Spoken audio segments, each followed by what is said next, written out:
પ્રકરણ 12 આપણા કામ. ચિત્ર. કેમ છો બાળ દોસ્તો? મજામાં છો ને? તમે ઘરેથી શાળાએ આવવા માટે નીકળ્યા ત્યારે તમે રસ્તામાં ઘણું બધું જોયું હશે, ખરું ને? દુકાનો, વાહનો, જુદા જુદા લોકો, હોસ્પિટલ, ટ્રાફિક પોલીસ વગેરે. મિત્રો, આવું જ એક બજારનું ચિત્ર હું તમને બતાવીશ અને તે ચિત્રમાં તમને શું શું દેખાય છે તે તમારે કહેવાનું. જુઓ દોસ્તો, આ ચિત્ર. આમાં તમને શું શું દેખાય છે? રસ્તા પર દોડતા બાળકો, ચાની દુકાન, ચાની દુકાન પર કામ કરનાર છોકરો, ચા પીવા આવેલા બે ભાઈઓ, ફૂલ વેચવા વાળા બહેન. પોસ્ટ ઓફિસ, પોસ્ટ ઓફિસમાં કામ કરનાર મહિલા, મહિલા સફાઈ કામદાર, મકાન બનાવનાર મજૂરો, વાળ કાપનાર વાળંદ, ઝાડ નીચે રમતા બાળકો, મોચી કાકા, ટ્રાફિક પોલીસ. શાળા, શાળામાં આવતા બાળકો, ફળ વેચવા વાળા ભાઈ અને તેમની સાથે નાની છોકરી, ટીચર, ગાય, કાર, સાયકલ ચલાવતો છોકરો, રમકડાની દુકાન, રોડ ઉપર દોડતા બાળકો, ઊંટ ગાડી વાળા ભાઈ, દવાખાનું, નર્સ, ડોક્ટર વગેરે. ખરું ને? હવે સાંભળો. રાજેશ ગામડેથી તેના મોટા ભાઈ રમેશના ત્યાં રોકાવા માટે શહેરમાં આવે છે. દરરોજની જેમ રમેશ સવારે નાસ્તો કરી અને બજારમાં જવા નીકળે છે. આજે તે તેના ભાઈ રાજેશને પણ સાથે લઈ જાય છે. બંને ભાઈઓ ચાની દુકાને જઈને બેસે છે અને બે ચા મંગાવે છે. ચાની દુકાન પર કામ કરનાર છોટુએ તેમને ચા આપી અને ત્યારબાદ તેઓને કહે છે, લો, આ આજનું છાપું છે. બંને ભાઈઓ ચા પીતા પીતા છાપું વાંચે છે. ત્યારે રમેશ રાજેશને કહે છે, ભાઈ, હું દરરોજ અહીંયા આવીને આખો દિવસ બેસું છું. ત્યારે રાજેશ તેના ભાઈ રમેશને પૂછે છે, તમે આખો દિવસ અહીંયા બેસીને કેવી રીતે પસાર કરો છો? તમને કંટાળો નથી આવતો? રમેશે કહ્યું, ના, મારું કડિયા કામ પણ કરીશ અને જો આસપાસ કેટલા બધા જુદા જુદા કામ કરે છે. પેલા બાળકોને જુઓ, તેઓને હંમેશા શાળા પહોંચવામાં મોડું થઈ જાય છે, તેથી દોડી રહ્યા છે. અને જુઓ, આજે તો ટીચરને પણ શાળાએ પહોંચવામાં થોડું મોડું થઈ ગયું છે. અરે, એવું લાગે છે કે તેમનું ચંપલ તૂટી ગયું છે. હા, એટલે જ તેઓ ચંપલ હાથમાં લઈ અને જગ્ગુભાઈ પાસે ઠીક કરાવવા માટે જઈ રહ્યા છે. જગ્ગુભાઈને તો સારું, આજે સવારમાં ગ્રાહક આવવાથી થોડા પૈસા મળી જશે. જો આ ચંપા દરરોજ સવારે રંગબેરંગી સુગંધિત ફૂલોનો ટોપલો ભરી અને અહીં વેચવા માટે બેસી જાય છે અને પોસ્ટ ઓફિસમાં કામ કરતી આ મહિલા દરરોજ ચંપા પાસેથી ફૂલો ખરીદે છે અને માથામાં નાખે છે. આ મકાનનું કામ પણ ઘણા દિવસોથી ચાલી રહ્યું છે. મજૂરો વહેલી સવારથી જ મકાન બનાવવાના કામમાં લાગી જાય છે. સાંજ પડે ત્યાં સુધી તેઓ કામ કરે છે અને આ ટ્રકમાં મકાન બનાવવા માટેનો સામાન આવ્યો લાગે છે. હોસ્પિટલ પણ અહીં સામે જ છે. આજે તો ડોક્ટર સાહેબ અને પરિચારિકા બેન એટલે કે નર્સ બેન એક સાથે જ હોસ્પિટલમાં પ્રવેશી રહ્યા છે. આ રાયજી તેની ફળો ભરેલી લારી સાથે આજે વહેલો આવી ગયો છે. હમણાં થોડા દિવસોથી તે પોતાની દીકરી મમતાને પણ સાથે લાવે છે. મમતા આખો દિવસ ફળો વેચવા અને પૈસા ઉઘરાવવા માટે દોડાદોડ કરે છે. નાનો વાળંદે પણ તેની દુકાન ખોલી દીધી છે. પણ એ કોની દાઢી બનાવશે? કેમ કે હજુ સુધી તેના ત્યાં કોઈ ગ્રાહક આવ્યું નથી. આ 4 રસ્તાની વચ્ચે ટ્રાફિક પોલીસ ઇકબાલસિંહ ઊભા છે. આખો દિવસ તેઓ એમની વિસલ વગાડે અને બૂમો પાડે છે, તમારું વાહન અહીંયાથી ખસેડો, એ ઓય, તમે મને સાંભળ્યો નહીં? ગાડું દૂર લો, ચલો ગાડું દૂર લઈ લો. આવી બૂમો પાડીને ટ્રાફિકની વ્યવસ્થા જાળવે છે. આમ આખો દિવસ ક્યાં પસાર થઈ જાય છે તેની ખબર જ નથી પડતી. આમ કહી બલબીર પોતાનો ખાલી કપ ચાની દુકાને મૂકીને નજીકની બીજી દુકાન તરફ જાય છે. પ્રવૃત્તિ: 4 રસ્તા પર અને અઠવાડિક બજારમાં લોકો શું કરે છે? અભિનય કરો. પ્રવૃત્તિ: પાઠની શરૂઆતમાં બતાવેલું ચિત્ર બતાવવું. મિત્રો, આ ચિત્ર જુઓ. તેમાં અલગ અલગ લોકો શું કામ કરી રહ્યા છે તે અહીં લખીએ. ચા બનાવવાનું, વાળંદ વાળ કાપવાનું, ફૂલો વેચવાનું, કડિયા કામ, સફાઈ કામ, મોચી, ટ્રાફિક પોલીસ, ફળો વેચવાનું. ચાલો મિત્રો, હવે આપણે એક બીજી પ્રવૃત્તિ કરીએ. પ્રવૃત્તિ: મિત્રો, તમારા ઘરની આસપાસ રહેતા લોકો કેવા પ્રકારના કામ કરે છે? તેમાંથી કોઈ પણ 5ના નામ બોલો. આ કારીગરોને શું કહેવાય છે તે પણ લખીએ. તમે બોલો, હું અહીં લખીશ. દાખલા તરીકે, કપડાં સીવનાર. કપડાં સીવનારને દરજી કહેવાય. પછી બીજું કોણ હોય છે? કપડાં ધોવાનું અને ઇસ્ત્રી કામ કરનાર. તેને ધોબી કહેવાય. પછી ફર્નિચર બનાવનાર. તેને સુથાર કહેવાય. પછી ચંપલ સીવનાર. ચંપલ સીવનારને આપણે મોચી કહીએ છીએ. પછી રેલવે સ્ટેશન પર સામાન ઉચકવાનું કામ કરનાર, તેને કુલી કહેવાય. ખરું ને? મજા આવી ને? પ્રવૃત્તિ: ચાલો આપણે બીજી એક પ્રવૃત્તિ કરીએ. આમાં તમને મજા આવશે. મિત્રો, મેં પ્રકરણની શરૂઆતમાં તમને ચિત્ર બતાવ્યું હતું, ખરું ને?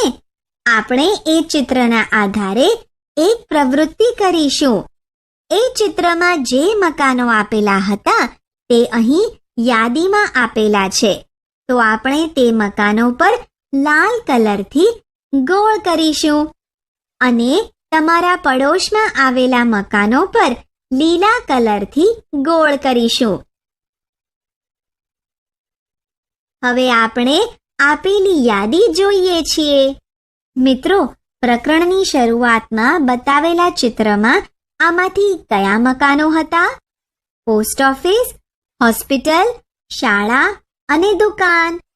તેથી આ બધાની ફરતે લાલ કલરથી ગોળ કરીશું. થઈ ગયું. મિત્રો, તમારા ઘરની આસપાસ કયા મકાનો આવેલા છે તેની ફરતે આપણે લીલા કલરથી ગોળ કરીશું. કોણ કહેશે? ઘરની આસપાસ સરકારી કચેરી, petrol pump, bus stand, police station અને બેંક આવેલા છે. તો આપણે સરકારી કચેરી, petrol pump, bus stand, police station અને બેંકની ફરતે લીલા કલરથી ગોળ કરીશું. હા, ગોળ દોરાઈ ગયું. પ્રવૃત્તિ: મિત્રો, આપણે એક પ્રવૃત્તિ કરીશું જેમાં મકાનનું નામ અને તેમાં કયા પ્રકારનું કામ થાય છે તે આપણે લખીશું. તો ચાલો આપણે પ્રવૃત્તિ કરીએ. અહીંયા એક ઉદાહરણ આપેલું છે. હોસ્પિટલ. હોસ્પિટલમાં દર્દીની સારવાર અને બાળકો માટે રસીકરણ જેવા જુદા જુદા કામ કરવામાં આવે છે, ખરું ને? ચાલો આપણે આવા બીજા નામ અને તે મકાનમાં કયા પ્રકારના કામ કરવામાં આવે છે તે જોઈએ. શાળા બાળકોને શિક્ષણ આપવાનું કામ કરે છે. પછી રેલવે સ્ટેશન. રેલવે સ્ટેશન પરથી મુસાફરો ટ્રેનમાં બેસીને મુસાફરી કરે છે. પછી બેંક. તો બેંકમાં પૈસાની લેવડ દેવડ એટલે કે પૈસા લેવાનું અને મૂકવાનું કામ કરવામાં આવે છે, ખરું ને? પછી પોલીસ સ્ટેશન. પોલીસ સ્ટેશનમાં ગુનાની ફરિયાદ નોંધવામાં આવે છે અને ગુનેગારને સજા પણ આપવામાં આવે છે. Bus stand. બસમાં મુસાફરી કરવા માટે બસ સ્ટેન્ડ પર ઊભા રહીને બસની રાહ જોવામાં આવે છે. તમે પ્રકરણની શરૂઆતમાં બતાવેલા ચિત્રમાં જોયું કે નવું મકાન બનાવવા માટે ઘણા લોકો સાથે કામ કરી રહ્યા હતા, ખરું ને? તેવી જ રીતે શાળા પણ એવી જગ્યા છે જ્યાં ઘણા લોકો કામ કરે છે. તો શાળામાં કયા કામ થાય છે તે આપણે લખીએ. શાળામાં પ્રિન્સિપાલ શાળાના સંચાલનનું કાર્ય કરે છે. ટીચર બાળકોને શિક્ષણ આપવાનું કામ કરે છે. ક્લાર્ક શાળાનું કારકુની કામકાજ કરે છે. મિત્રો, પ્રકરણની શરૂઆતમાં બતાવેલા ચિત્રમાં તમે કોઈ એવા બાળકો જોયા હતા જેઓ શાળામાં જતા નથી? તો તેઓ શું કરતા હશે? યાદ કરો તો. તમે જોયું હશે કે એક ઝાડ નીચે એક છોકરી બે નાના બાળકો સાથે બેઠી હતી, ખરું ને? હા, આ છોકરી તેના નાના ભાઈ બહેનની સંભાળ રાખવા માટે શાળાએ જતી નથી. તે ખૂબ ગરીબ છે અને તેના માતા પિતા નાના મોટા કામ કરી ઘરનું ગુજરાન ચલાવવા બહાર જાય છે. તેથી તે આખો દિવસ ઘરનું કામ અને ભાઈ બહેનની સાર સંભાળ રાખવાનું કામ કરે છે. દીપાલી નામની એક છોકરી પણ શાળાએ જતી નથી અને તે પણ આ પ્રકારનું જ કામ કરે છે. ચાલો હું તમને દીપાલીની વાત કહું. વાર્તા. દીપાલીના કુટુંબમાં 7 સભ્યો છે. દીપાલીના પિતા શાકભાજી વેચે છે, તેથી તે મંડી એટલે કે બજારમાં જવા માટે વહેલી સવારમાં જ નીકળી જાય છે. દીપાલીની માતા થોડા ઘરના વાસણો ઘસે છે, આથી તે પણ વહેલી સવારમાં કામ કરવા માટે નીકળી જાય છે. દીપાલી તેના ભાઈઓ અને બહેનોની સાર સંભાળ લેવાનું કામ કરે છે. તે ભાઈઓ અને બહેનો માટે જમવાનું બનાવે છે. ઘરની સાફ સફાઈ અને વાસણ સાફ કરવાનું કામ કરે છે. દીપાલીને રેડિયો સાંભળવો ખૂબ જ ગમે છે, તેથી તે કામ કરતા કરતા ગીતો સાંભળે છે.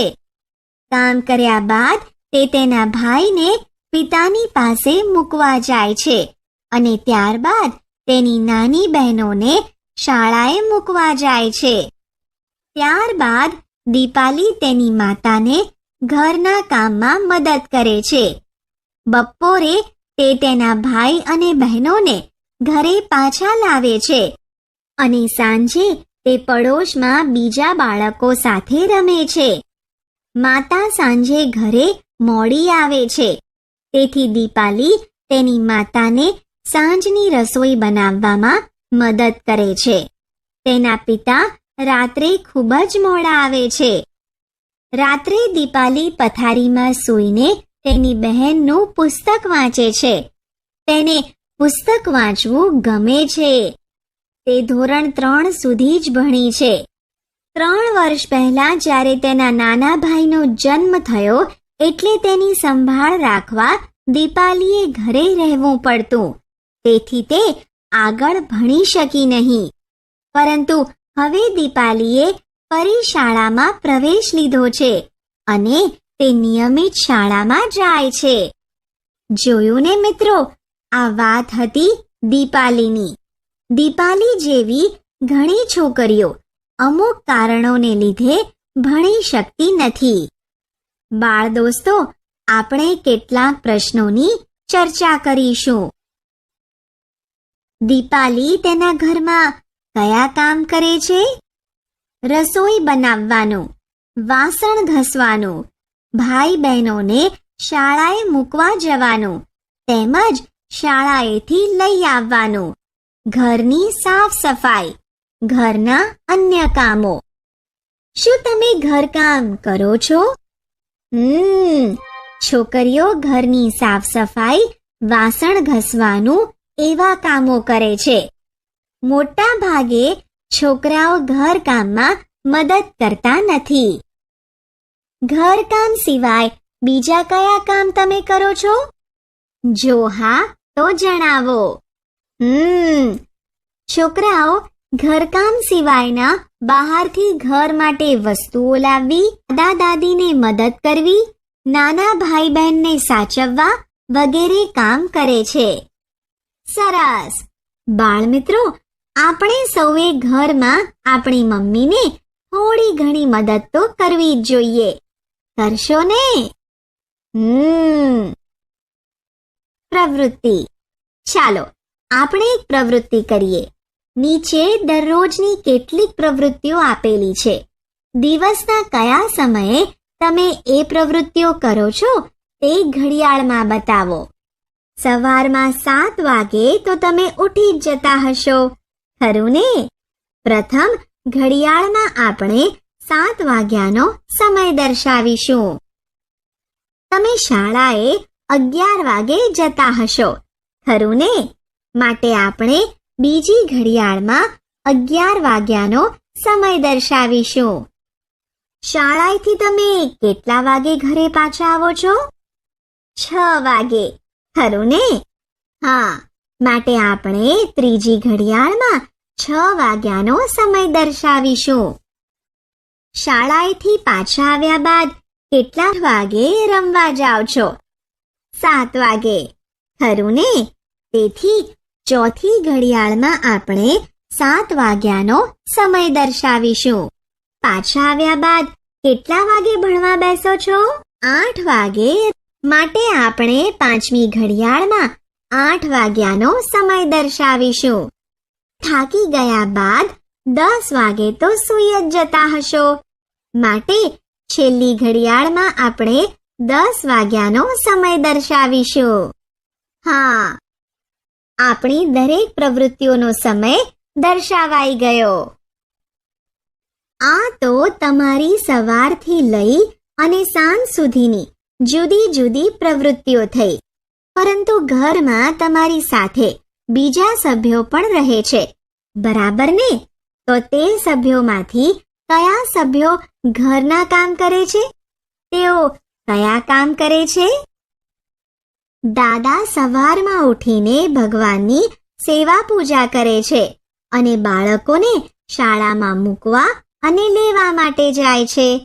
દાદી બાળકોની સાર સંભાળ રાખવાનું અને ભજન મંડળમાં ભજનો ગાય છે. પિતા નોકરી અથવા તો કોઈ વ્યવસાય કરે છે. માતા ઘરના બધા જ કામો કરે છે. ભાઈ અથવા બહેન શાળામાં જઈ અભ્યાસ કરવાનું કામ કરે છે. આમ તમારા ઘરના જુદા જુદા સભ્યો જુદા જુદા પ્રકારના કામો કરે છે. તમારા કુટુંબના કયા સભ્યો પૈસા કમાવાનું કામ કરે છે? પિતા એટલે કે પપ્પા, ખરું ને? પિતા નોકરી કે વ્યવસાય કરીને પૈસા કમાવવાનું કામ કરે છે. તમારા કુટુંબના કયા સભ્યો કામ કરે છે પરંતુ તેઓને તેના પૈસા મળતા નથી? દાદા, દાદી અને ખાસ કરીને માતા. માતા સવારથી લઈને સાંજ સુધી ઘરનું બધું જ કામ કરે છે. દાદા દાદીને સાચવે છે, બાળકોને એટલે કે તમને સાચવે છે. આટલું બધું કામ કરવા છતાં પણ માતાને પૈસા મળતા નથી. તમારા દાદા દાદી પાસેથી જાણો કે તેઓ જ્યારે બાળક હતા ત્યારે કેવા કામ કરતા હતા. કૂવેથી પાણી ભરવાનું, લાકડા વીણવાનું, છાણા બનાવવાનું, રસોઈ બનાવવાનું, ભાઈ બહેનને સાચવવાનું, ઘર કામ કરવાનું. નાનકડી સરલા તેની નાનીને આ જ પ્રશ્ન પૂછે છે કે નાની, તમે જ્યારે અમારા જેવડા હતા ત્યારે કેવા કામ કરતા હતા? સરલાને તેના નાની કહે છે, હું જ્યારે તમારા જેવડી નાની હતી ત્યારે મારા માતાને લાકડા વીણવામાં, છાણા બનાવવામાં અને છાણથી દિવાલ લીપવામાં મદદ કરતી હતી. પરંતુ હવે આપણી પાસે ગેસ સ્ટવ અને ઇલેક્ટ્રિક સગડી છે. આપણા ઘરની દિવાલો અને છત સિમેન્ટની છે, માટે મેં બાળપણમાં જે પ્રકારના કાર્યો કર્યા એવા કોઈ કામ તો તારે કરવાની જરૂર નથી. વિચારો, તમે તમારા વડીલોએ બાળપણમાં કરેલા કામ વિશે લખ્યું. તમને લાગે છે કે એમાં બદલાવ આવ્યો છે? હા, વડીલો બાળપણમાં લાકડા વીણવાનું, કૂવેથી પાણી ભરવાનું, છાણા બનાવવાનું, ઘરકામ કરવા જેવા જુદા જુદા કામો કરતા હતા. આપણે આમાંથી કોઈ પણ કામ કરવા પડતા નથી. પ્રવૃત્તિ.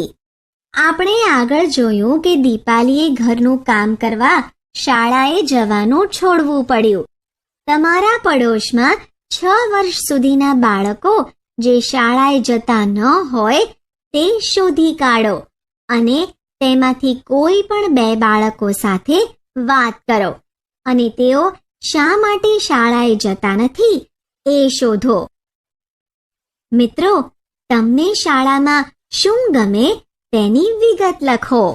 શાળાના વર્ગો, શાળાના શિક્ષકો, રમતનું મેદાન, ભણવાનું, શાળાના મિત્રો, શાળામાં થતી વિવિધ પ્રવૃત્તિઓ. ખરું ને? મિત્રો, આપણે જોયું કે ઘણા બાળકો શાળામાં આવતા હોતા નથી. તો આ બાળકોને શાળામાં આવતા કરવા તમે શું કરશો? આપણે શું ભણ્યા? કામદારોની ઓળખ, વિવિધ વ્યવસાયકારોની માહિતી, વિવિધ સ્થળોએ થતા કામની માહિતી,